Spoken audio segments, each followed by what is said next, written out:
This sucks. I recently got sent this video by a friend and I think it's just bad. Stevie is trying to argue against floodgates but fails miserably. He uses wrong maths, flawed logic and forgets midway that there are floodgates that are not back row. This is a defense of floodgates, but I'm not saying that all floodgates are healthy for the game. But first, what is a floodgate? Floodgate is an unofficial term in Yu-Gi-Oh! That is used for cards that restrict one or both players from performing an action. Most of the time, floodgates are very situational, like Zombie World for example. It does absolutely nothing against many decks and is just a dead card in your hand, but it ends games against other decks. In Yu-Gi-Oh! There are certain things that people can use to create an advantageous game state for them and to eventually win the game. They can build up negates, they can out-resource their opponent, or they can set up floodgates. Let's go over some of Stevie's arguments why floodgates are bad for the game. Stevie's first argument: you won't draw the out and be able to set up your board in the same turn. My argument against this is that his criticism applies not only to floodgates. You have to break every board. It doesn't matter if you need to draw an MST against a set judgment or a summon limit. A negate on your combo starter can be way more devastating than a floodgate on board. If your deck can't break boards, then you are just gonna lose in today's metagame. Decks are summoning out 3 or 4 negates on a regular basis, negating nearly your whole hand. Back row floodgates that can get rid of really easily aren't breaking the game. There's good reason why control decks never win big tournaments. But let's hear what Stevie has to say. Yes, MST, Harpy's Feather Duster, and Lightning Storm do all exist. However, let's take some deck building math into account. Let's say that in theory you're playing 6 normal summons, which is the statistical norm in most decks.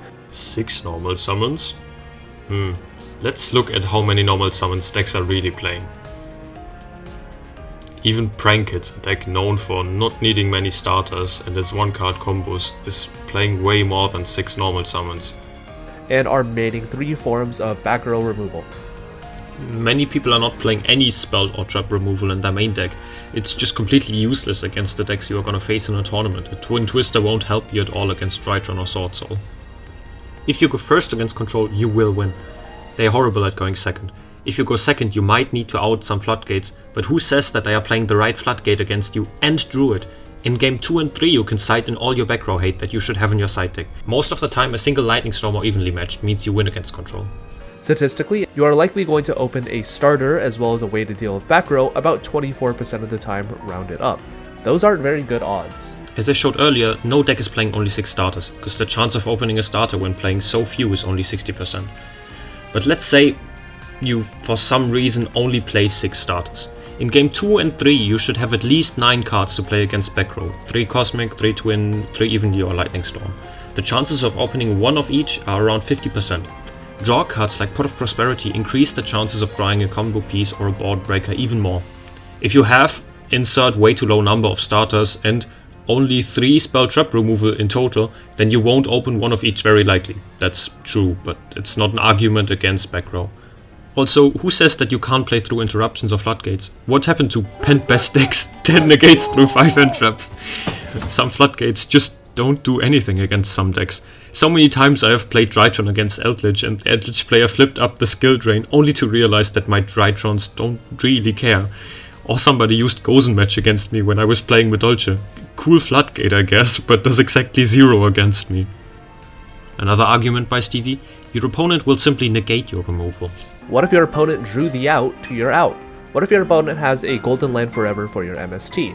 What if they chain Judgment to your Feather Duster? Have you considered the odds in a universe where you are maining Red Reboot, a card at 1, and opening a combination of a starter, back row disruptor, and the Red Reboot are about 3% rounded up? Remember, your opponent, in all likelihood, has outs to your outs as well. So no, the idea of just drawing the out isn't very helpful in any capacity.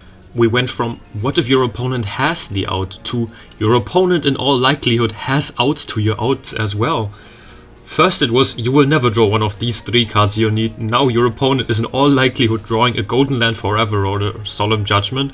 Most decks don't run those things at more than 2 or 3. Red Reboot isn't the only card that can break set 5 pairs. Most of the time your opponent simply doesn't have a negate for the removal. And if he does, chances are high that you opened multiple removal pieces. Baiting a negate is as good as negating a negate.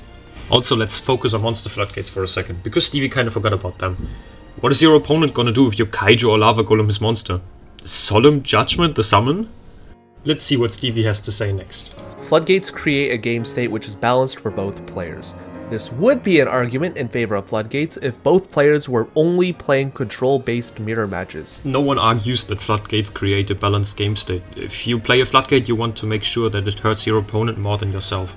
Obvious, because people are trying to win. But a Floodgate can attempt to level the playing field. Heroes simply need Darklaw as a first turn play to compensate for their weak turn 1. Normal monster decks are going to be really happy about Skill Drain at 3. But let's move on. Most decks do not have a way to summon their own larger monsters without having to commit to some type of effect or summon, one of which is going to be negated due to Floodgates. You can't just assume that your opponent is going to be able to draw the exactly right Floodgate for your deck in hand. This is exactly why Omni-Negates are way more powerful. In theory, if you have 6 Omni-Negates, you instantly win the game. That's why Dark Ruler no more and Kaijus exist. You can have 20 Floodgates, but if you have the wrong ones, they just won't do anything.